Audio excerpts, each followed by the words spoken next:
विद्यार्थियों, एक बार पुनः आप सभी का स्वागत है साइंस क्लास में। और हम कर रहे थे राजस्थान एलडीसी की साइंस कर रहे थे और आज का हमारा टॉपिक है धातु एवं अधातु अर्थात मेटल और नॉन मेटल। इसके बारे में कंप्लीट इंफॉर्मेशन हम प्राप्त कर लेते हैं आज। ठीक है, चलिए तो सबसे पहले हम बात करते हैं धातु क्या होती है, मेटल क्या होती है। तो यार आपके सामने पहला है हमारे पास धातु, जिसको बोलते हैं मेटल बोलते हैं इंग्लिश में। तो धातु क्या होती है? तो वे तत्व जो इलेक्ट्रॉन त्याग कर धनायन बनाते हैं क्या कहलाती हैं? धातु कहलाती हैं। जैसे आपका क्या है, सोडियम है, ठीक है, सोडियम। और सोडियम का प्रतीक क्या होता है? Na होता है। तो इसका प्रतीक होता है Na होता है। तो सोडियम जो है ये इलेक्ट्रॉन त्याग कर क्या बनाता है? धनायन बनाएगा। तो ये एक इलेक्ट्रॉन का त्याग करता है। जब एक इलेक्ट्रॉन का त्याग करेगा मतलब जितने इलेक्ट्रॉन का त्याग करता है उतना उस पर धनायन आता है। तो ये एक इलेक्ट्रॉन का त्याग करता है तो इस पर एक पॉजिटिव चार्ज आ जाएगा। ठीक है, तो इस प्रकार से क्या करते हैं, कोई भी तत्व अगर इलेक्ट्रॉन त्याग करके धनायन बनाता है वो क्या कहलाता है? धातु कहलाता है। तो उदाहरण के लिए धातु कौन कौन सी हैं? जैसे ऑक्सीजन, सोडियम और नाइट्रोजन, ये क्या है आपके पास? धातु हैं। अब हम बात लेते हैं धातु के लक्षण। तो आगे हमारे पास आता है धातुओं के गुण। धातु के गुण के बारे में बात लेते हैं कि कोई भी अगर धातु होगी तो उसमें कौन कौन से गुण पाए पाए जाते हैं। तो सबसे पहले पहला हमारे पास है धात्विक चमक। देखिए कोई भी धातु अगर शुद्ध रूप में होगी तो उसमें क्या होगी? खुद की एक चमक होगी। तो वो क्या कहलाती है? धात्विक चमक कहलाती है। ठीक है, तो धातुओं में धात्विक चमक पाई जाती है। दूसरा है इसमें सोनोरस, इसको बोलते हैं ध्वनिक। क्या बोलते हैं? ध्वनिक बोलते हैं हिंदी में, ध्वनिक। क्या होता है सोनोरस या ध्वनिक? जब किसी धातु पर हम चोट मारते हैं या हथौड़े से मारते हैं तो वो ध्वनि उत्पन्न करती है। धातुओं का ये गुण क्या कहलाता है? ध्वनि गुण कहलाता है, जिसको इंग्लिश में बोलते हैं सोनोरस कहते हैं। अगला है तन्यता। तो धातुओं में तन्यता का गुण पाया जाता है। कैसे? तन्यता का मतलब होता है धातुओं से पतले तार में बदलने की क्षमता होती है, इसको क्या बोलते हैं? तन्यता का गुण बोलते हैं। ठीक है, अगला है आघात वर्ध्यता। आघात वर्ध्यता का गुण पाया जाता है किसमें? धातु में। क्या होता है आघात वर्ध्यता का गुण? जब धातु को पीटते हैं, पीटने पर वो क्या करती हैं? फैलती हैं, अर्थात उनको चादरों में परिवर्तित किया जाता है। मतलब फैलने की क्षमता क्या कहलाती है? आघात वर्ध्यता कहलाती है। ठीक है, जैसे सोना होता है तो सोने को हम पीटते हैं तो फैलता है। और सर्वाधिक आघात वर्ध्यता का गुण किसमें पाया जाता है? सोने में पाया जाता है। ठीक है, अगला देखिए विद्युत चालकता। तो धातुओं में विद्युत चालकता का गुण पाया जाता है। मतलब धातु जो होती हैं ये अपने से होकर के धारा को जाने देती हैं, प्रवाहित होने देती हैं। तो धातु का एक गुण कहलाता है विद्युत चालकता। नेक्स्ट है उष्मा की चालक। मतलब धातु जो होती हैं ये उष्मा की भी क्या होती हैं? चालक होती हैं। नेक्स्ट है धातु में कठोरता का गुण पाया जाता है। किसका गुण पाया जाता है? कठोरता का गुण पाया जाता है। ठीक है, ये सारे क्या हैं? धातुओं के गुण हैं। नेक्स्ट है इनका गलनांक एवं क्वथनांक क्या होता है? अधिक होता है, अर्थात मेल्टिंग पॉइंट और बॉइलिंग पॉइंट क्या होता है? अधिक होता है। नेक्स्ट होता है धातु के जो ऑक्साइड होते हैं ये क्या होते हैं? क्षारीय प्रकृति के होते हैं, बेसिक नेचर के होते हैं। तो ये होते हैं क्या? धातु के गुण।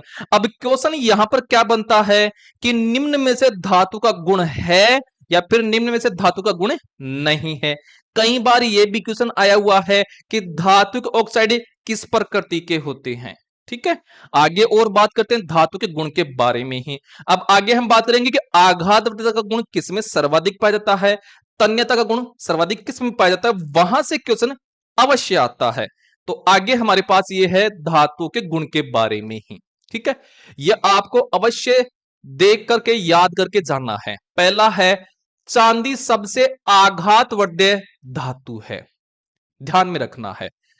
तो चांदी में सर्वाधिक आघात वर्ध्यता का गुण पाया जाता है। यह गलत है, यहां पर सर्वाधिक आघात वर्ध्यता गुण पाया जाता है किसमें? सोने में पाया जाता है। किसमें पाया जाता है? सोने में। फिर पाया जाता है आपका किसमें? चांदी में पाया जाता है। ठीक है, तो इसको करेक्शन कर लेना, यहां पर क्या आना चाहिए? चांदी नहीं आएगा, सोना आएगा। तो सोने में पाया जाता है सर्वाधिक आघात वर्धित का गुण। ठीक है, अगला है सोना सबसे अधिक तन्य धातु है, तो सर्वाधिक तन्यता का गुण भी किसमें पाया जाता है? सोने पर पाया जाता है। नेक्स्ट है 1 ग्राम सोने से 1 किलोमीटर का तार बनाया जा सकता है। यह बात ध्यान में रखना है, यानी 1 ग्राम जो सोना होता है उससे 1 किलोमीटर नहीं 2 किलोमीटर, यहां पर करना है 2 किलोमीटर, ये टाइपिंग मिस्टेक हो गई है, 2 किलोमीटर का तार बनाया जा सकता है। नेक्स्ट है सिल्वर तथा कॉपर उष्मा के सबसे अच्छे चालक हैं। ध्यान में रखना है, सिल्वर, सिल्वर किसको बोलते हैं? चांदी को। और कॉपर या तांबा, ये क्या होते हैं? उष्मा के सबसे अच्छे चालक होते हैं। अगर हमें ऑप्शन में दे सिल्वर और कॉपर दोनों दे, तो आपको प्रायोरिटी किसको देनी है? सिल्वर को देनी है। तो ध्यान में रखना है, सिल्वर और कॉपर जो होते हैं ये उष्मा के सबसे अच्छे चालक होते हैं। नेक्स्ट है लेड तथा मरकरी उष्मा के क्या होते हैं? कुचालक होते हैं। ये क्या है? अपवाद है। ध्यान में रखना है कि एकमात्र ऐसी धातु जो उष्मा की कुचालक होती है वो कौन सी है? लेड है और मरकरी है। क्योंकि धातु जो होती है वो क्या होती है? उष्मा की चालक होती हैं। लेकिन अपवाद ये है कि लेड और मरकरी क्या होती हैं?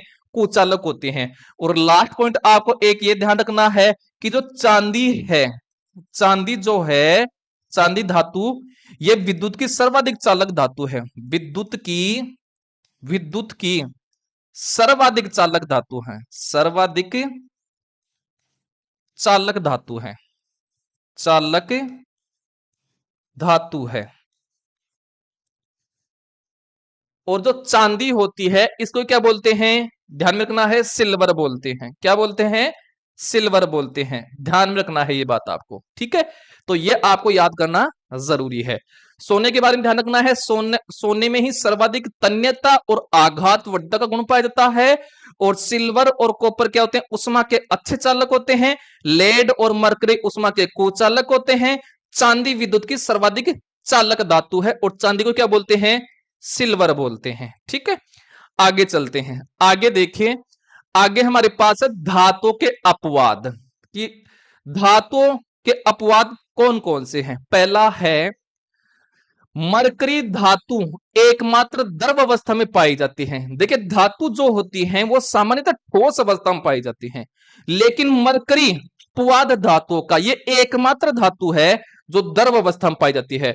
और मरकरी जो है इसी को क्या बोलते हैं? पारा बोलते हैं। और इस पारा का प्रतीक क्या होता है? Hg होता है। ध्यान में रखना है, ठीक है।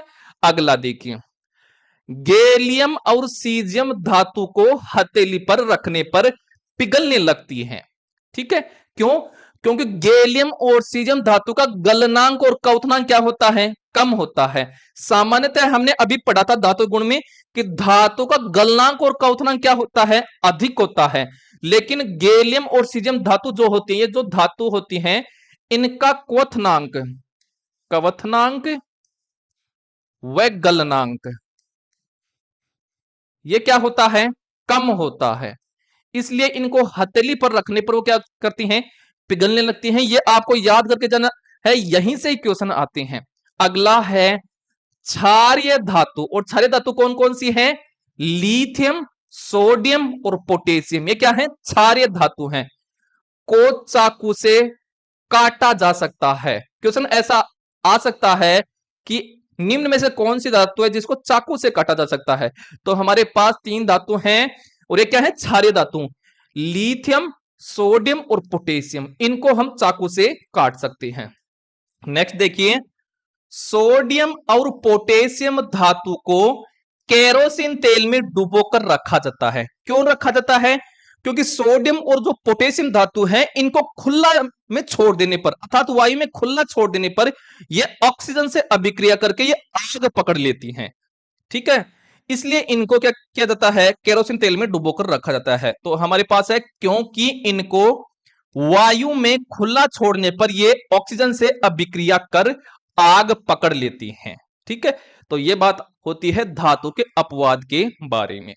आगे देखिए, हमारे पास आता है धातुओं के रासायनिक गुण के बारे में आता है। ठीक है, पहला हमारे पास आ रहा है धातुओं के रासायनिक गुण में धातु की वायु से अभिक्रिया। देखिए धातु जो होती है, धातु है, ये ऑक्सीजन से जब अभिक्रिया करती है, वायु को क्या बोलते हैं, ऑक्सीजन बोलते हैं। ऑक्सीजन से अभिक्रिया करती है तो क्या बनाती है, धातु ऑक्साइड बनाती है। और धात्विक ऑक्साइड किस प्रकृति के होते हैं, अभी हमने बात की थी, ये क्या होते हैं, क्षारीय प्रकृति के होते हैं, बेसिक नेचर के होते हैं, क्षारीय प्रकृति के होते हैं। जैसे फॉर एग्जाम्पल हमारे पास कॉपर है, कॉपर की अभिक्रिया जब हमने O2 के साथ कराई, इसको क्या बोलते हैं, ऑक्सीजन बोलते हैं, वायु बोलते हैं। तो क्या बना, कॉपर ऑक्साइड बना, अर्थात CuO बना है। जैसे एक और बात कर लेते हैं, जब Al की अभिक्रिया O2 के साथ कराते हैं, अर्थात एल्यूमिनियम की अभिक्रिया ऑक्सीजन के साथ कराते हैं, तो क्या बनता है, यह बनता है Al2O3, अर्थात एल्यूमिनियम ऑक्साइड बना। ठीक है, तो धातु जब वायु से अभिक्रिया करती है तो क्या बनाती है, धातु ऑक्साइड बनाती है, अर्थात धात्विक ऑक्साइड बनाती है।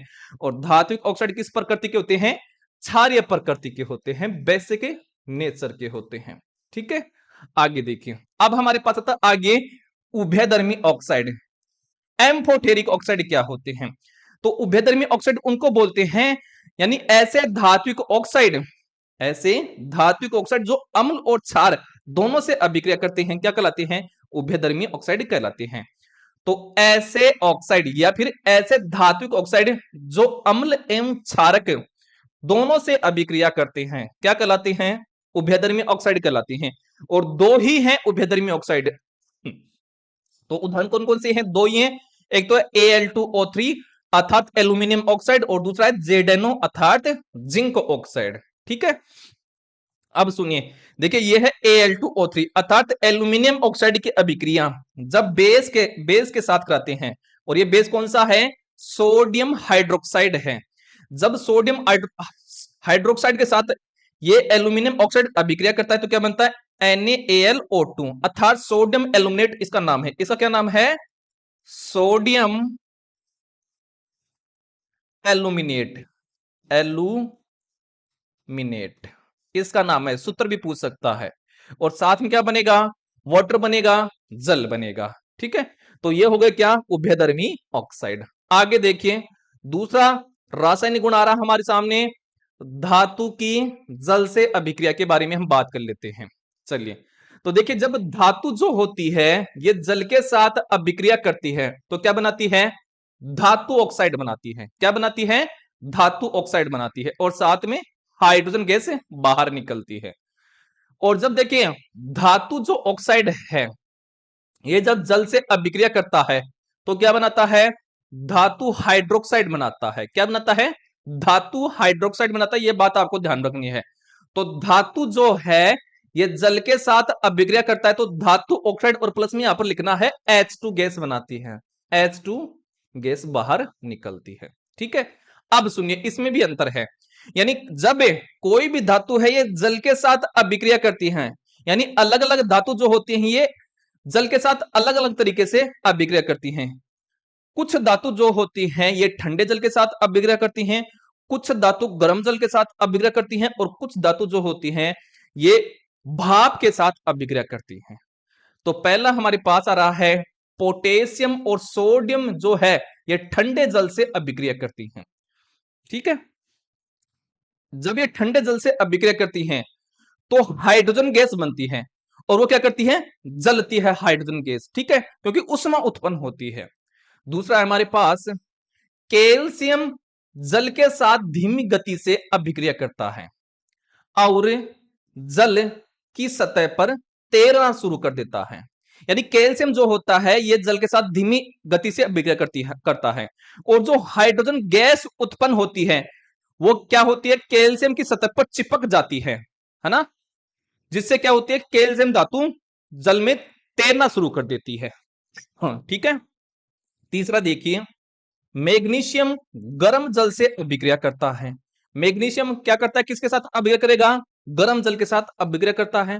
यह भी जल की सतह पर तैरना शुरू कर देता है। क्यों, देखिए जब धातु जल के साथ अभिक्रिया करती है तो कौन सी गैस उत्पन्न होती है, हाइड्रोजन गैस। तो यहां पर जो मैग्नीशियम जल के साथ गर्म जल के साथ अभिक्रिया कर रहा है तो हाइड्रोजन गैस उत्पन्न होगी, और ये हाइड्रोजन गैस जो है ये मैग्नीशियम की सतह पर क्या होती है, चिपक जाती है, जिससे मैग्नीशियम धातु क्या होती है, तैरना शुरू कर देती है। ठीक है, तो आपको ध्यान रखना है कैल्शियम और मैग्नीशियम अर्थात C1, इसको बोलते हैं कैल्शियम और मैग्नीशियम। ये क्या करती हैं? जल की सतह पर तैरती हैं, जल की सतह पर तैरती हैं। ठीक है, ध्यान में रखना है जब जल के साथ अभिक्रिया करती हैं तो। चौथा है एल्यूमिनियम, आयरन तथा जिंक भाप के साथ क्या करती हैं? अभिक्रिया करती हैं। तो एल्यूमिनियम हुआ है, एल्यूमिनियम, आयरन यानी Fe, और आपका क्या हुआ है? Zn। ये किसके साथ अभिक्रिया कर रहे हैं? भाप के साथ अभिक्रिया करती हैं। आगे है लेड अर्थात Pb, कॉपर, सिल्वर तथा गोल्ड जिसको बोलते हैं सोना, धातु जल से अभिक्रिया नहीं करती हैं। तो आपका Pb हुआ है, कॉपर हुआ है, Cu हुआ है और Ag हुआ है जिसको बोलते हैं सिल्वर, और गोल्ड हुआ अर्थात Au। ये क्या नहीं करते हैं? अभिक्रिया नहीं करते। किसके साथ? जल के साथ। ध्यान में रखना है। ठीक है, और अभी हमने ऊपर पढ़ा है क्या? पोटेशियम, पोटेशियम का प्रतीक क्या होता है? के। और सोडियम, सोडियम का प्रतीक होता है Na। ये किसके साथ अभिक्रिया करते हैं? ठंडे जल के साथ अभिक्रिया करते हैं, ठंडे जल के साथ अभिक्रिया करते हैं। और Ca और Ma अर्थात कैल्शियम और मैग्नीशियम जल के साथ अभिक्रिया करते हैं तो जल की सतह पर तैरते हैं। और मैग्नीशियम जो होता है, ये जो मैग्नीशियम होता है, ये गर्म जल के साथ अभिक्रिया करता है, गर्म जल के साथ अभिक्रिया करता है। तो ये बात ध्यान रखना है इस सेकंड रासायनिक अभिक्रिया के बारे में, रासायनिक गुण के बारे में कि धातु की जल से अभिक्रिया होती है तो क्या होता है। तो जब धातु जल के साथ अभिक्रिया करता है तो धातु ऑक्साइड बनाता है और साथ में हाइड्रोजन गैस उत्पन्न होती है। और जब यह धातु ऑक्साइड बना, जब यह धातु ऑक्साइड जल के साथ अभिक्रिया करता है तो धातु हाइड्रोक्साइड बनाता है। अब हमने अलग अलग तरीके से पढ़ा है कि कौन सी धातु ठंडे जल के साथ अभिक्रिया करती है, कौन गर्म जल के साथ अभिक्रिया करती है और कौन भाप के साथ अभिक्रिया करती है। तो इसमें पोटेशियम और सोडियम धातु हैं, ये ठंडे जल के साथ अभिक्रिया करती हैं। अब देखिए सोडियम और पोटेशियम धातु जब ठंडे जल के साथ अभिक्रिया करती हैं तो उष्मा उत्पन्न होती है। वो उष्मा जो है ये हाइड्रोजन गैस को जलाती है। ठीक है, और कैल्शियम धातु है ये जल के साथ धीमी गति से अभिक्रिया करती है, लेकिन कैल्शियम धातु जब अभिक्रिया करती है जल के साथ तो ये जल की सतह पर तैरना शुरू कर देती है। क्यों? क्योंकि जो हाइड्रोजन गैस बनी वो कैल्शियम की सतह पर चिपक जाती है, जिससे कैल्शियम धातु तैरना शुरू कर देती है। और तीसरा है हमारे पास जो मैग्नीशियम है, मैग्नीशियम धातु ये गर्म जल के साथ अभिक्रिया करता है और यह भी क्या करती है? जल की सतह पर तैरना शुरू कर देती है। क्यों? क्योंकि जो हाइड्रोजन गैस बनती है वो भी मैग्नीशियम की सतह पर चिपक जाती है। ठीक है, और चौथा है एल्यूमिनियम, आयरन और जिंक। एल्यूमिनियम, आयरन व जिंक ये भाप के साथ अभिक्रिया करती हैं। इसके अलावा Pb अर्थात लेड, कॉपर, सिल्वर अर्थात Ag और गोल्ड अर्थात Au, जिसको गोल्ड को बोलते हैं सोना, ये जल के साथ अभिक्रिया नहीं करती हैं। आई होप इसके बारे में आपको समझ में आ गया होगा। आगे देखिए तीसरा नंबर का, धातु की अम्ल से अभिक्रिया, यानी धातु की जब अम्ल के साथ अभिक्रिया कराते हैं तो क्या होता है। देखिए धातु जो होता है ये तनु अम्ल, तनु का मतलब क्या होता है? पतला करना, तनुकरण। ठीक है, मतलब अम्ल की मात्रा कम और पानी ज्यादा होता है, उसको बोलते हैं तनु अम्ल। ठीक है, तो जब धातु तनु अम्ल के साथ अभिक्रिया करती है तो लवण बनेगा और हाइड्रोजन गैस उत्पन्न होगी। ठीक है, लेकिन आपको ध्यान में रखना है कि जब धातुएं नाइट्रिक अम्ल से अभिक्रिया करती हैं, अर्थात जो HNO3 होता है, नाइट्रिक अम्ल का सूत्र क्या होता है? HNO3। जब धातु जो होती है ये नाइट्रिक अम्ल के साथ, तो मैं यहां पे लिख देता हूं धातु, धातु जो होती है जब ये नाइट्रिक अम्ल के साथ अभिक्रिया करती है तो ये हाइड्रोजन गैस उत्सर्जित नहीं करती है, हाइड्रोजन गैस नहीं बनती। आपको ध्यान रखना है। क्यों? क्योंकि जो नाइट्रिक अम्ल है ये प्रबल ऑक्सीकारक है। ऑक्सीकारक का मतलब क्या है? नाइट्रिक अम्ल के पास यहां पर कितनी ऑक्सीजन है? 3 ऑक्सीजन है। मतलब जिसके पास ज्यादा ऑक्सीजन होगी उसको बोलते हैं प्रबल ऑक्सीकारक बोलते हैं। तो नाइट्रिक अम्ल क्या होता है? प्रबल ऑक्सीकारक होता है, जो उत्पन्न जो हाइड्रोजन है वो ऑक्सीकरण कर देता है, मतलब जो हाइड्रोजन गैस बनती है उसके साथ ऑक्सीजन जोड़ देता है, ठीक है, करके जल में परिवर्तित कर देता है। देखिए जब ये हाइड्रोजन बनेगी तो इसके साथ क्या कर देगा, ये HNO3, यहां पर ऑक्सीजन है, इसके साथ ऑक्सीजन जुड़ जाएगी तो क्या बन जाएगा, जल बन जाएगा। तो यहां पर हाइड्रोजन गैस उत्पन्न नहीं होती है, क्योंकि बनने वाली हाइड्रोजन गैस के साथ नाइट्रिक अम्ल जो होता है वो ऑक्सीजन जोड़ देता है, जिससे जल का निर्माण हो जाता है। एवं स्वयं नाइट्रोजन के किसी ऑक्साइड में जल बन गया, और फिर जो नाइट्रिक अम्ल है ये किसी ऑक्साइड में या तो N2O बनाएगा, या फिर NO बनाएगा, या फिर NO2 बनाएगा, में अपचयित हो जाता है। ठीक है, ये बात ध्यान रखनी है। लेकिन अपवाद ये है कि मैग्नीशियम जो है, एक तो Mg है और एक क्या है, Mn है। इन दो धातुओं के साथ जब नाइट्रिक अम्ल अभिक्रिया करता है, HNO3 जब अभिक्रिया करता है तब हाइड्रोजन गैस बनती है। तब क्या बनेगा, लवण भी बनेगा, और क्या बनेगा, H2 गैस भी बनेगी, H2 गैस भी बनेगी। ये आपको ध्यान में रखना है, ठीक है। यानी कि आपको ध्यान में क्या रखना है कि धातु जो होती है तनु अम्ल के साथ अभिक्रिया करती है, या फिर ऐसे ध्यान रखिए, धातु जब अम्ल के साथ अभिक्रिया करती है तो क्या बनाती है, लवण व हाइड्रोजन गैस बनाती है। लेकिन हमारे पास जो नाइट्रिक अम्ल होता है वो जब धातु से अभिक्रिया करता है तो हाइड्रोजन गैस नहीं देता है। क्यों, क्योंकि जो नाइट्रिक अम्ल है ये प्रबल ऑक्सीकारक है। प्रबल ऑक्सीकारक का मतलब क्या है, नाइट्रिक अम्ल के पास यहां पर कितनी ऑक्सीजन है, 3, मतलब नाइट्रिक अम्ल के पास ऑक्सीजन है। तो जब भी ये किसी धातु के साथ अभिक्रिया करेगा तो जो हाइड्रोजन गैस बनेगी उसके साथ क्या जोड़ देगा, ये ऑक्सीजन जोड़ देगा, जिससे जल का निर्माण हो जाएगा, ठीक है। और जल का निर्माण करके जो नाइट्रोजन, जो नाइट्रिक अम्ल है, ये नाइट्रोजन किसी ऑक्साइड में या तो N2 बनाएगा, या फिर NO बनाएगा, या फिर NO2 बनाएगा। लेकिन ध्यान में क्या रखना है, जब नाइट्रिक अम्ल Mg मतलब मैग्नीशियम और मैग्नीज के साथ अभिक्रिया करता है तो क्या देता है, लवण व H2 गैस देता है। समझ में आ गया होगा। चलते हैं अगले चौथे नंबर की तरफ। चौथा नंबर देखिए, धातु की लवण विलयन के साथ अभिक्रिया, ठीक है। तो धातु जो है, धातु है, जब ये किसी लवण विलयन के साथ अभिक्रिया करता है, विलयन के साथ अभिक्रिया करता है तो क्या बनाएगा, आपका ये विलयन बनाएगा, मतलब विलयन बना लेगा और प्लस धातु बनाएगा। ये बात ध्यान रखनी है। जैसे आपके पास है, जैसे F ही है, आयरन है, ये CuSO4 मतलब कॉपर का क्या है, लवण है। तो ये क्या है, F ही है, ये कॉपर से अधिक क्या है, शक्तिशाली है, मतलब अधिक क्रियाशील है। जिसे ये जो F है ये इस कॉपर को बाहर निकाल देगा और F ही खुद कॉपर की जगह बैठ जाएगा, जिससे क्या बन जाएगा, FeSO4 बन जाएगा और Cu बन जाएगा, ठीक है। तो ये क्या है, धातु है, तो ये तो धातु हो गई है, और ये कॉपर का क्या हो गया है, विलयन हो गया है। फिर आगे क्या हो गया है, फेरस, अर्थात आयरन का विलयन बन गया तो विलयन बन गया, और यहां पर क्या हो गई है, धातु बन गई है।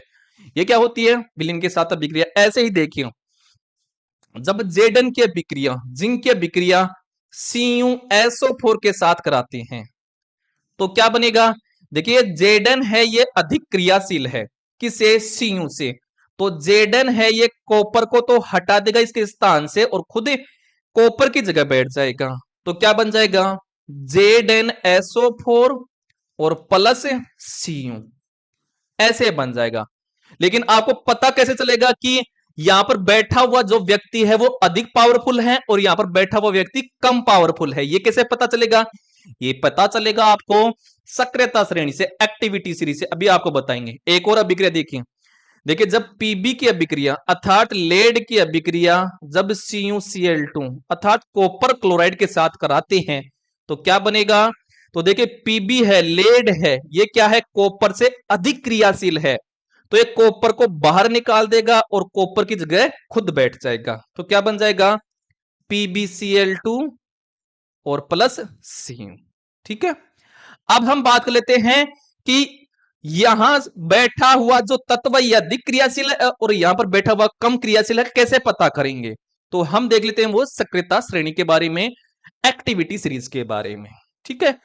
चलिए, तो ये रही आपकी सक्रियता श्रेणी जिसको बोलते हैं एक्टिविटी सीरीज। तो यहां पर पहले है क्या, ये है आपका पोटेशियम, तो मैं यहां पर लिख देता हूं पोटेशियम, सर्वाधिक क्रियाशील है पोटेशियम। अब जैसे जैसे नीचे आएंगे क्रियाशीलता घटती रहेगी।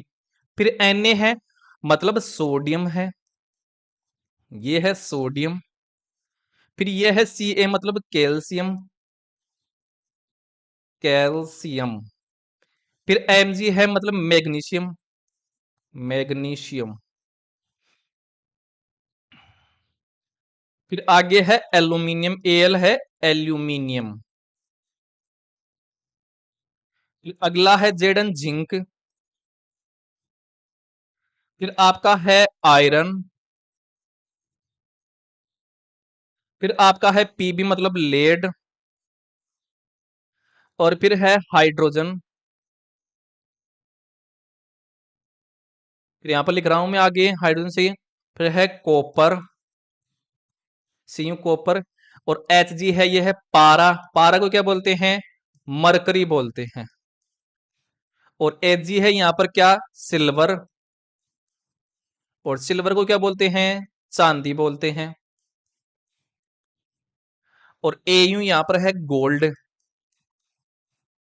तो उसको क्या बोलते हैं, सोना बोलते हैं। ठीक है।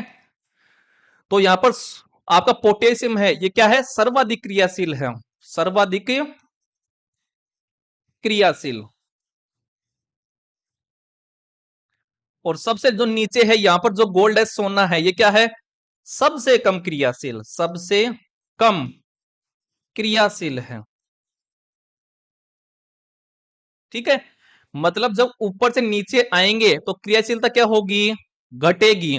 अब देख लेते हैं, देखिए हम ये अभिक्रिया थी हमारे पास, क्या, Zn और CuSO4। तो देखिए सक्रियता श्रेणी में Zn और Cu कहां पर है, तो जिंक, जिंक ये बैठा यहां पर। और Cu कहां पर है, कॉपर, ये रहा। तो देखिए जिंक क्या है, ऊपर है ना, मतलब अधिक क्रियाशील है।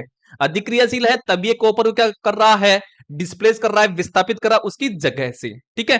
तो अधिक क्रियाशील होगा तभी विस्थापित करेगा, अधिक क्रियाशील नहीं होगा अभिक्रिया नहीं होगी। यह बात आपको ध्यान में रखनी है। तो आज के लिए हम इतना ही करते हैं, नेक्स्ट क्लास में इसे आगे स्टार्ट करेंगे। अगर आपको हमारी ये क्लास अच्छी लगी है तो क्लास को जरूर से